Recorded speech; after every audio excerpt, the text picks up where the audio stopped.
Praise the Lord. सुबह की प्रार्थना में मैं आप सबों को स्वागत करता हूं और आज के मनन के लिए हम देखेंगे उत्पत्ति उसका चैप्टर 2 और वर्स 8 और 9 को।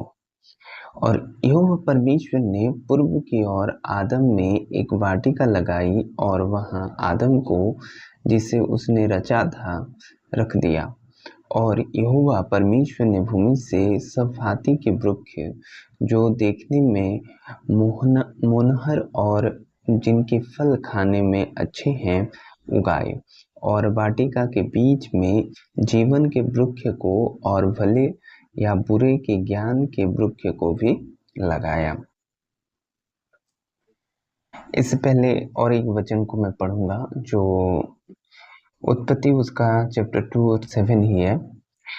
तब यहोवा परमेश्वर ने आदम को भूमि की मिट्टी से रचा और उसके नथनों में जीवन का श्वास फूंक दिया और आदम जीवित प्राणी बन गया।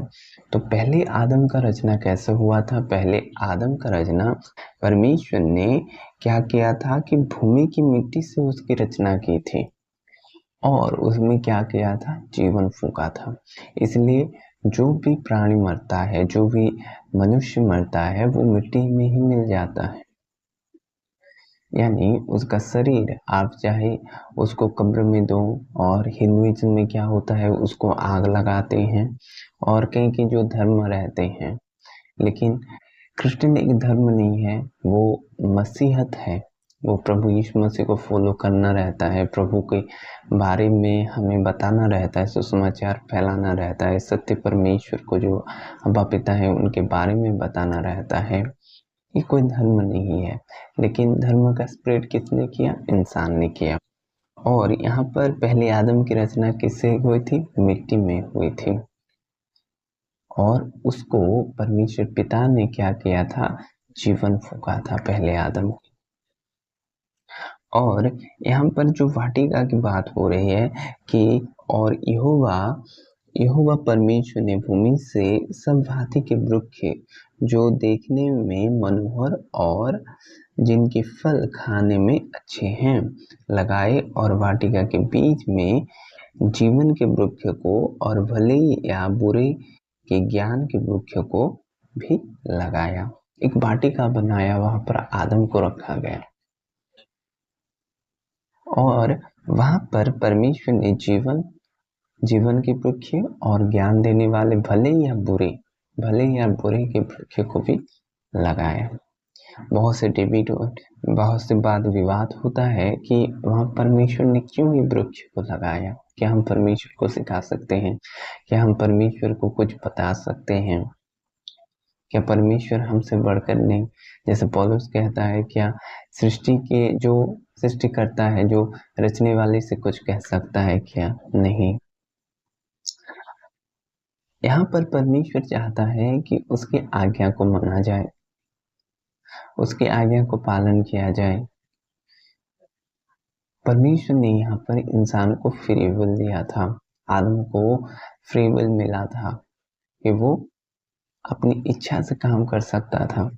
वैसे तो वो परमेश्वर ने रोबोट नहीं बनाया, परमेश्वर ने इंसान बनाया, उसमें भी जज्बात दिए थे, अपने स्वरूप और समानता में इंसान को बनाया। वो हर एक स्वतंत्रता आदम को दिया था, हर एक स्वतंत्रता आदम को मिली थी, जो मिट्टी से रचा गया था पहला आदम। और वहां पर परमेश्वर ने हर एक वृक्ष को जो वाटिका में थी लगाया। वाटिका का रहस्य बहुत बड़ा है और यहाँ पर परमेश्वर ने फ्री विल दिया था। ये बातों को आपको समझना है। और परमेश्वर आदम से चाहता था, एक्सपेक्ट करता था कि वो परमेश्वर की बातों को माने। हमें जिसे प्रेम करते हैं उसकी बात को मानते हैं, उसकी आज्ञा को मानते हैं। परमेश्वर ये चाहता था और वाटिका में रखा। भले और बुरे के वृक्ष भी थे और जीवन के वृक्ष भी थे यहाँ पर। और वो जीवन के वृक्ष कौन थे? प्रभु यीशु मसीह। ये बहुत गहरी बात है। प्रभु इस वचन से आप सबों को आशीष करें। आमीन। अभी प्रार्थना का समय है, मैं आपके लिए प्रार्थना करूंगा। पिता, मैं आपके लोगों के लिए दुआ करता हूँ खुदावंत। हे प्यारे प्रभु जी, आपके करीब रहने के लिए आप अनुग्रह करें खुदा। प्यारे प्रभु जी, आपकी इच्छाओं पर चलने के लिए, आपके हर एक वचन को मानने के लिए जो अब हमें प्रभु मसीह यीशु में मिला है खुदावंत, ऐसा अनुग्रह करें प्रभु जी, आपकी हर एक इच्छाओं को पूरी कर सके खुदा आपके लोग। हे प्रभु जी, आपकी राहों पर चलने के लिए आप अनुग्रह करें। प्यारे पिता, हर एक बंधन टूटे, जो बंधन उनके प्रभु आपके करीब आने में उन्हें रोकता है खुदावन, आपकी भलाई उनके जीवन पर हो खुदा। प्रभु आपके बड़े काम उनके जीवन पर हो खुदावन। जो लोग बीमार से ग्रसित हैं, यीशु के नाम से वे चंगे हो जाएं। प्रभु जी, आपकी शांति हो, आपके आनंद हो, आपके प्रेम हो खुदा। प्यारे पिता, आपके करीब कर लें खुदावन। हे प्यारे पिता, आप छू लें खुदावन, आपके अभिषेक से भर दें खुदा, आपके करीब हो खुदावन। हे प्यारे प्रभु जी, आपके बड़े काम करने के लिए आप अनुग्रह करें खुदावन। प्यारे पिता, आपके भेदों को समझ सके खुदावन। प्रभु यीशु उनके जीवन पर प्रिय हो खुदावन।